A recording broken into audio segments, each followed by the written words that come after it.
For today's ganap nga ni, tara luto tayo aras caldo overload na masarap ngang kainin dahil nga ni maulan ngayong araw. At sinisigurado ko sa inyong ma-enjoy nyo habang nagchichismisan. Eme lang, kwentuhan nga lang.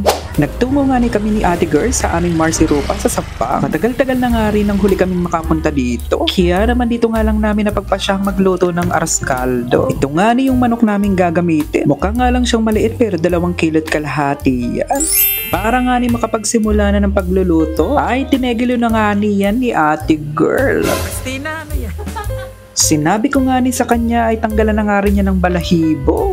Pero dahil friend nga natin si Ate Girl ay tumulong na nga rin ako sa pagbabalahibo. Amazing! Para nga ni makapagsimula na nga ng pagluluto. Dahil nga ako'y gutom na rin mga oras na iyan. Sinimula na nga din namin maghiwa ng bawang. Nagpapakitang gilas pa nga ni si Ate Girl sa paghihiwa. Wow! Sinunod nga ni namin itong luya. Mas maraming luya ay mas masarap nga raw. Kaya naman ginanahan na naman nga maghiwa si Ate Girl. Pati nga ni dito sa may pampaganan sibuyas. Nang matapos nga kami mag-prepare ng mga gagamitin ay simulan na natin ang pagluluto.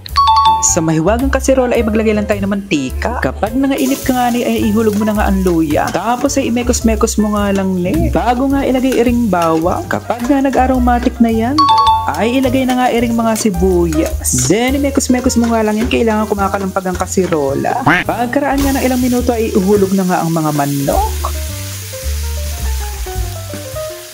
Para nga ni masangkot siyang mabuti ay ilagay ng patis. At maglagay nga nitong nor cube. Then mekos-mekos mo nga lang yan. Bago nga nilagyan ng takip. Masaya nga nin dumayo dito sa gitnang bukid. Bukod nga sa maaliwalas at walang polusyon, ay sigurado nga ni makakapag-harvest ka pa ng gulay.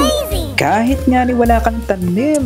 O, di ba ang bongga? Pag nasangkot siya na nga mabuti yung manok, ay ihulog mo na nga ni itong bigas na may kasamang malagkit. Bago nga nilagyan ng sabaw. Sobrang sarap nga ni nitong kinakain, lalo na kapag maulan ng panahon. Pagkaraan nga ng ilang minutong pakuluan ay ganito na yan. Amazing! Kaya naman ay iserve na nga habang mainit pa nga ni. Tapos ay sabayan na nga din ng magandang kwentuhan. Kain na na! Pamek! Ay, mga bata! Mga bata! Kain na na! Grabe oh! Sarap talaga, promise. The best. Turo! Mermek. Ang punta? Yan po. May panyiso pa nga ni.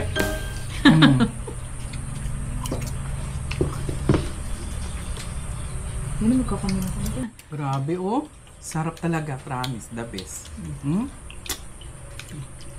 Turo! Mermek.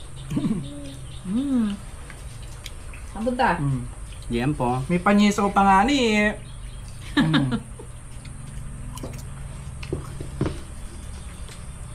Hindi na magkakamila ko nito.